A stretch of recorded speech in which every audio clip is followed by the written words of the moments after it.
আমার বাংলাদেশি ভাই অনেক আগে একটা ঘড়ি নিছিল। এটা কত বছর আগে নিছেন? মেলা দিন ক বছর হইব? বছর 1 বছর আগে একটা ঘড়ি নিছে। ক টাকা দিয়ে নিছিলেন? একদিনের 1 টাকা দিয়ে নিছিল। দেখেন বাংলাদেশের বাইরে একটা বাংলাদেশের প্রতি একটা টান আছে, আলাদা একটা টান আছে। অনেক দোকান আছে কিন্তু উনি কোথাও যায় নাই। আজকে উনি আবার আইছে আরেকটা ঘড়ি নিছে। এই দেখেন আরেকটা ঘড়ি নিছে অনলি 1 টাকা, অনলি 1 টাকা, 2 টাকা না 3 টাকা না 1 টাকায় দেখতেছি। দেখেন একদম ফার্স্ট ক্লাস একটা ঘড়ি দিছি তাকে। ওনার রুচি আছে, কারণ এই ঘড়িটা উনি খুব সুন্দর একটা ঘড়ি চয়েস করছে।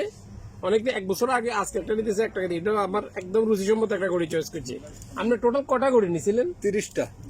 আমার ভাই আমার থেকে 30টা ঘড়ি নিছে 30 টাকা দিয়ে। কত টাকা দিছিলেন?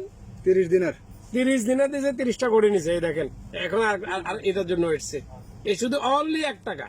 আমরা বুঝার জন্য, অনেকে বুঝেন না, বলতেছেন ভাই গেলে কোন দাম বেশি, এনে ফোনেতে কোন দাম কম। এই দেখেন এই 4.5 টাকা 1 টাকা রাখছি।